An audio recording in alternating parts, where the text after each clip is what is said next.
Mi nombre es Melania Riazu, soy residente del servicio de infectología y vamos a hablar sobre vacunas y puntualmente vacunas de COVID-19.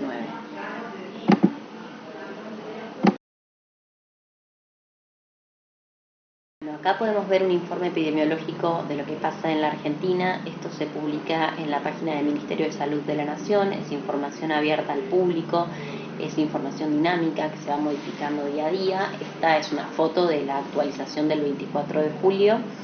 Y quiero que prestemos atención al total de fallecidos desde que comenzó la pandemia, 129.278, y los fallecidos actualmente en la última semana fueron de 76. Vamos a hablar un poquito de los cambios que hubieron desde el comienzo de la vacunación y la importancia de esta. Bueno, acá vemos un gráfico que muestra los fallecidos por semana epidemiológica en Argentina, desde julio del 2020 hasta julio del 2022, que es donde estamos ahora. Este cuadro también lo podemos ver en el Ministerio de Salud de la Nación y es dinámico. Si uno apoya el mouse puede ver el número de fallecidos. Yo les cuento, en octubre del 2020 teníamos 2.499 fallecidos. Recordemos que ese es el primer pico que se ve en el cuadrito. Recordemos que las vacunas fueron autorizadas aproximadamente en diciembre del 2020 y las primeras fueron la Sputnik y la AstraZeneca. Y en principio se vacunaba a población de riesgo, personal de salud, personal de las Fuerzas Armadas. Podemos ver el pico más alto, lo ven ahí, es en mayo del 2021, aproximadamente por la semana 21 epidemiológica, 4.357 fallecidos. Ese fue el máximo que tuvimos en esa semana. Y después el tercer pico que ven es en enero del 2022, 2.190 fallecidos. Y bueno, ahora vamos a ver cuáles fueron las variantes que circulaban en cada momento. Bueno, acá podemos ver cómo fueron variando las variantes circulantes de COVID en Argentina. Por ahí no se lee muy bien, pero en el 2021, donde hablamos que había ese pico en mayo de 4.357 fallecidos, la variante que circulaba era la Gamma, que es la que está en color rojo. En segundo lugar, en color verde, la Lambda, y el color violetita corresponde a la Alfa. Luego esto fue cambiando y tenemos en color amarillo la variante Delta, que es la que circuló aproximadamente a fin de año del 2021, alrededor de las fiestas. Y en la actualidad, la que generó el pico de enero del 2022 y la que predomina actualmente es la variante Omicron, que es la que vemos en lila y en violeta oscuro. Esta información también la pueden ver en el Ministerio de Salud de la Nación.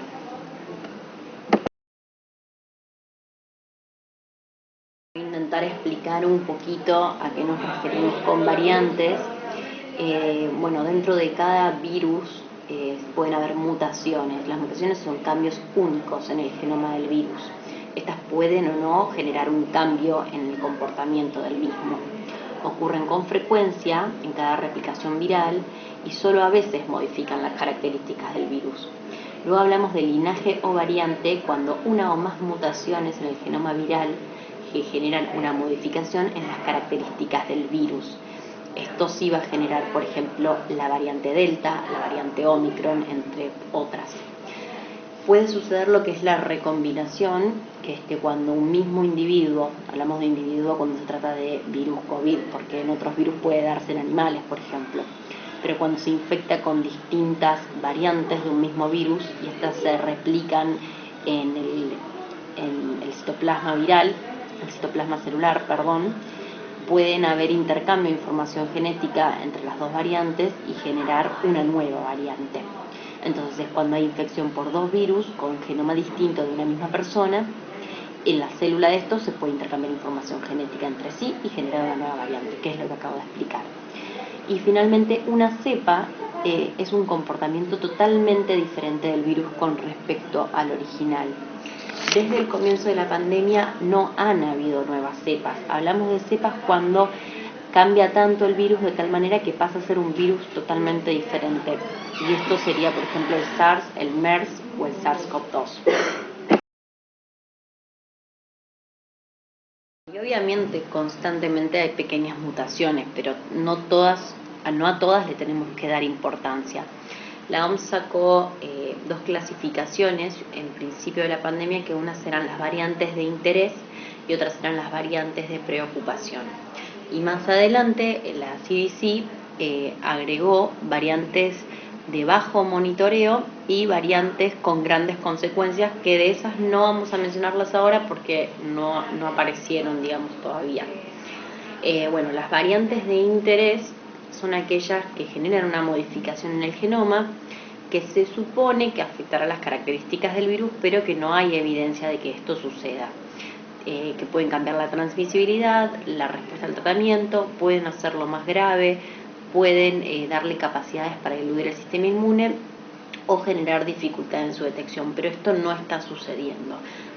Así que las variantes de interés se observan. Después tenemos las variantes de preocupación, que cumplen todas las características de las variantes de interés, pero además sí se evidencia que hay un impacto sobre el diagnóstico, tratamiento o vacunación, o se evidencia mayor transmisibilidad, por ejemplo la variante Omicron. Y evidencia de mayor gravedad de la enfermedad. Y la CDC habla de variantes de bajo monitoreo, que son aquellas que hay modificación en el genoma que hace sospechar una posible afectación de las características del virus, que podría entrañar riesgos a futuro, pero que no se dispone de pruebas claras para los cambios en sus características, ni de lo que puede producir, así que simplemente se conocen.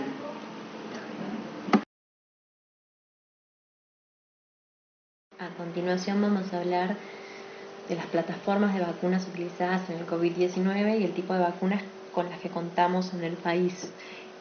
Una de las plataformas introducidas en la vacunación con COVID fue la de material genético, la de ARN mensajero, que fueron introducidas y aprobadas con Moderna y Pfizer por primera vez. Fue la única forma utilizada en vacunas con material genético. Bueno, en el siguiente cuadro vemos las 7 vacunas con las que contamos en el país, su nombre comercial y el nombre del productor, que es en general por el que se las conoce. Tenemos la Pfizer y la Moderna, ambas son plataforma ARN mensajero, están autorizadas para su utilización a partir de los 12 años. Actualmente la Moderna se ha aprobado de los 6 meses a los 3 años, que anteriormente no estaba aprobada, y se va a empezar a aplicar en este grupo etario.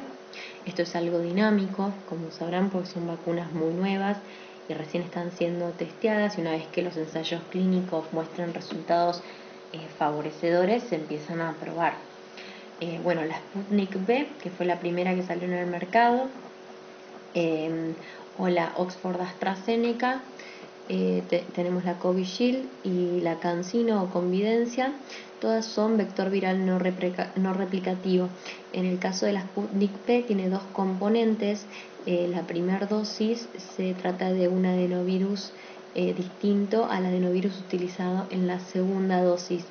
Esto es porque se creía que hay cierta inmunidad contra el adenovirus, que es el caballito de Troya que lleva la proteína S del COVID, que es lo que la subunidad antigénica para la cual efectivamente queremos que haya una respuesta inmune, pero como el cuerpo también va a generar una respuesta inmune contra el adenovirus, se utilizaron 2 cepas diferentes de adenovirus esperando que la respuesta inmune no afecte, la respuesta inmune contra el adenovirus no afecte la respuesta inmune generada contra la proteína S del COVID. Por eso se utilizan 2 cepas distintas de adenovirus.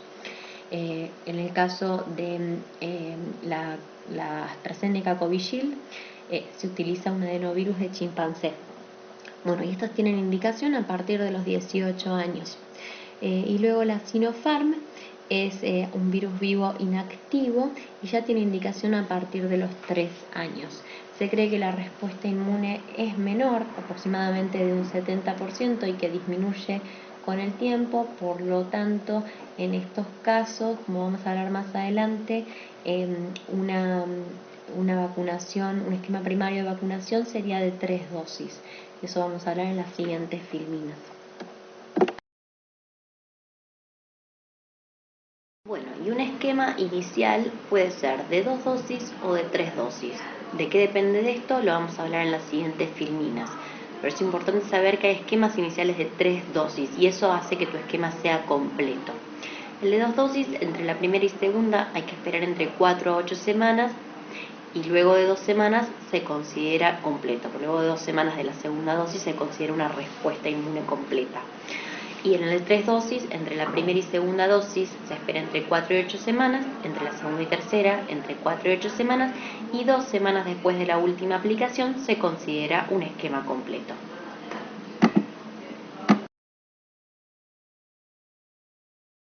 ¿A qué llamamos tercer dosis o dosis adicional? Al esquema inicial completo que es con 3 dosis. Se considera como parte del esquema primario cuando la respuesta inmune va a ser insuficiente. Es para personas con inmunocompromiso o mayores de 50 que hayan recibido un esquema primario con alguna vacuna de virus inactivado, como la Sinopharm. Entonces, si yo tengo 2 Sinopharm, consideraría que tengo mi esquema primario completo cuando recibo una tercera vacuna, de cualquier sea la plataforma, digamos. ¿Quiénes tendrían un esquema primario de 3 dosis o de dosis adicional? Aquellos pacientes que tienen tratamiento oncológico para tumores sólidos u oncohematológicos, receptores de trasplante de órganos sólidos con tratamiento inmunosupresor, receptores de trasplantes de células progenitoras hematopoyéticas que en los últimos 2 años han recibido tratamiento inmunosupresor, inmunodeficiencia primaria moderado grave, personas que viven con HIV independientemente del recuento de CD4 y niveles de carga viral, tratamiento activo con corticosteroides en altas dosis o medicación inmunosupresora, pacientes de insuficiencia renal crónica en hemodiálisis y pacientes con enfermedades autoinmunes y o tratamientos inmunosupresores, inmunomoduladores o con biológicos. Bien, ¿a qué llamamos una dosis booster o una dosis de refuerzo? En aquellos que tienen un esquema primario de 2 dosis, sería la tercera que recibo.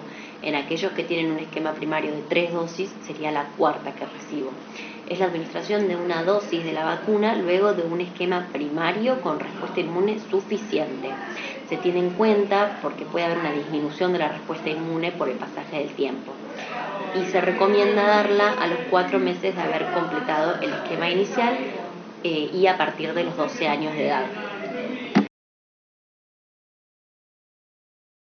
Cabe destacar que en personas entre los 12 y los 17 años la recomendación es usar vacunas de plataforma ARN mensajero, es decir, la Pfizer o la Moderna.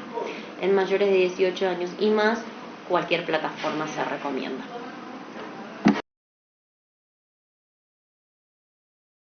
Los efectos adversos más frecuentes fueron los del síndrome pseudogripal, fiebre, cansancio, dolor de cabeza, dolor muscular, escalofríos, diarrea o dolor y enrojecimiento en el lugar de inyección.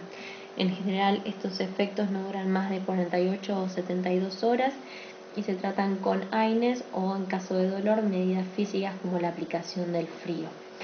Se han demostrado hasta el momento ser vacunas bastante seguras.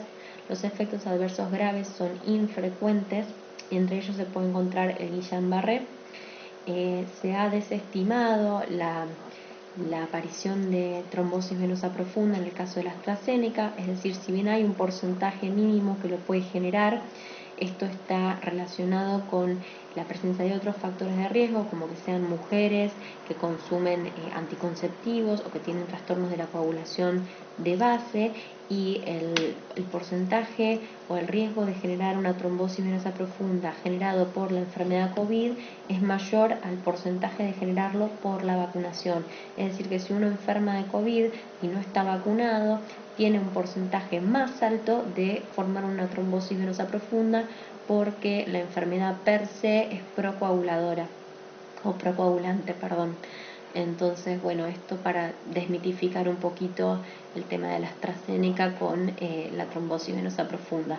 La verdad que los efectos adversos han sido mínimos en la gran mayoría de la vacuna y muy poquitos fueron notificados. Para concluir, en el país contamos con 7 vacunas contra COVID-19. La vacunación disminuyó significativamente el número de muertes por COVID y los casos graves por el mismo, disminuyendo el número de hospitalizaciones y la ocupación de cama en terapias.